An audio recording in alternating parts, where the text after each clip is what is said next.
President Putin told me about it. Early in the morning, he said he was attacked. I was very angry about it. Но, естественно, по целому ряду. Russia's position will be reviewed on a number of agreements reached at the previous stage and on the emerging interchanges. Americans should show understanding. Given the state terrorism carried out by Kyiv, the Russian side can't act differently.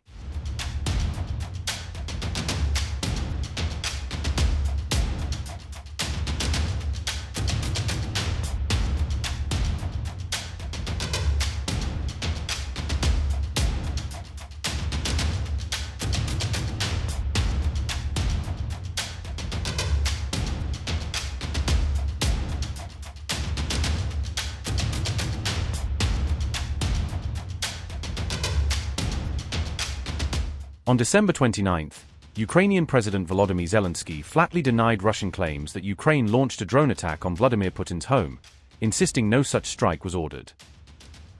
Zelensky branded the alleged attack on Putin's residence a lie, saying Moscow was inventing the story as a pretext for future provocations. He warned that Russia would likely use this accusation to rationalize new, potentially massive strikes against Kyiv and other Ukrainian cities. Zelensky said, quote, "With this statement about an alleged attack on some residents, they are preparing the ground to strike, most likely the Capitol and government buildings. It's obvious that yesterday we had a meeting with President Trump, and it's clear that when there is no scandal for the Russians, when there is progress it is a failure for them. They do not want to end this war and are only capable of doing so under pressure. So they are looking for a pretext." Unquote. Russian officials alleged that Putin's state residence in the Novgorod region was targeted by a swarm of 91 drones in a coordinated overnight assault. Following the incident, Russia's foreign minister declared that Moscow would revise its negotiating position in peace talks, hinting at a harder line.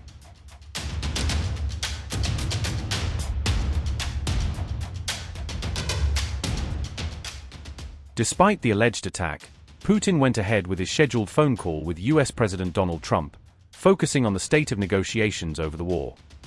Speaking to reporters on December 29, Trump said he was angry about the reported drone strike, calling it a serious setback for peace efforts. A Kremlin aide later said Trump was informed during the call that Russia would toughen its negotiating stance in response to the purported attack. The alleged strike on Putin's residence came just a day after Zelensky's high-profile meeting with Trump at Lago, adding new tension around the fragile peace discussions.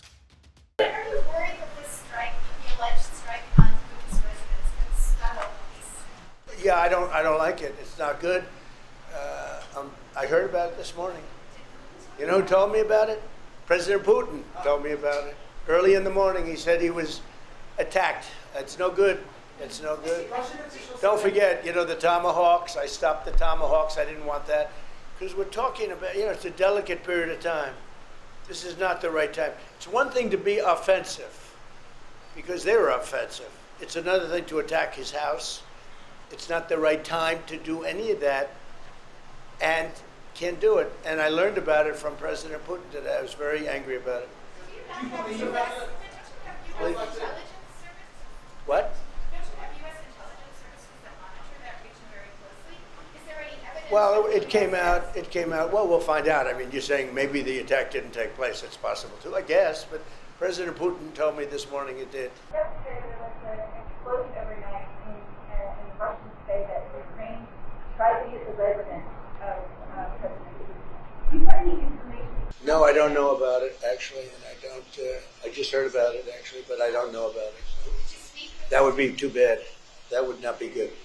What was the outcome of your telephone call with President Putin? I had a very good talk this morning. I waited till this morning because it was pretty late by the time we finished, like 2:30 in Russia, 2:30 in the morning. We had a very good talk. We spoke at 8 o'clock in the morning, our time, and it was a very productive talk. I mean, we have a few very thorny issues, as you can imagine. He knows about thorny issues probably better than anybody in the world, but it's working out. We have a couple of issues that we're going to get resolved, hopefully, and if we get them resolved, you're going to have peace. You're going to have Ukraine losing 26,000 soldiers a month. Can you believe it? A month, 26,000 young, beautiful soldiers, and plus some people in Kyiv and relatively small, but a lot, still people, and it's a lot of people. But 26,000 soldiers were killed last month. Владимир Путин обратил внимание. Vladimir Putin drew the attention of his counterpart Donald Trump to the fact that almost immediately after what the American side considered a successful round of negotiations at Mar-a-Lago, the Kyiv regime launched a terrorist attack extensively using long-range drones, an attack on the Russian president's state residence in the Novgorod region. We have clearly stated that such reckless terrorist actions will not be left without the most serious response. The President of the United States was shocked by this news, literally outraged. He said he could not have imagined such crazy action. And, as stated, this will undoubtedly have an impact on the American approach in terms of working with Zelensky, to whom, as Trump himself said, the current administration, thank God, has not given tomahawks. Vladimir Putin emphasized that the Russian side is going to continue working closely and productively with its American partners to find ways to achieve peace. But Russia's position will be reviewed on a number of agreements reached at the previous stage and on the emerging interchanges. This was stated very clearly, and the Americans should show understanding. Given the state terrorism carried out by Kyiv, the Russian side can't act differently. На американские подходы.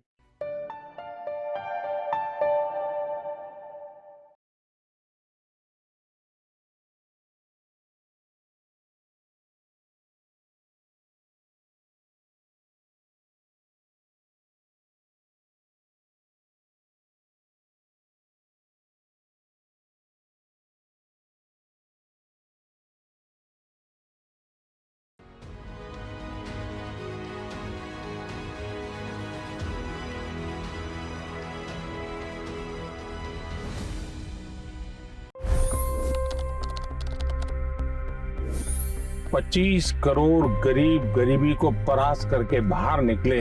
For the good of our nation, let's work together and let's truly make America great again.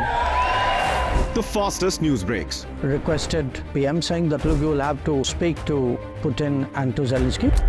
The biggest newsmakers. The relationship with India is probably the most important bilateral relationship the U.S. will have for the rest of this century. The capital delivered quite an election result today. Expert analysis. The million-dollar question today is how to stop this dance of death. Ground reports. I'm standing at the crossroad of the Kumbh Mela. Behind me are more than 100 entry ghats. Long-form interviews. Exclusionary politics is reflected in Manipur case as well. You don't bother because this is a small state. Deep dive into burning issues. It's often said DRC could be the richest country in the whole world. It's because of what sits underneath. Why exactly did the US topple the Sheikh Hasina government? HD videos. We don't just break news, we break it down.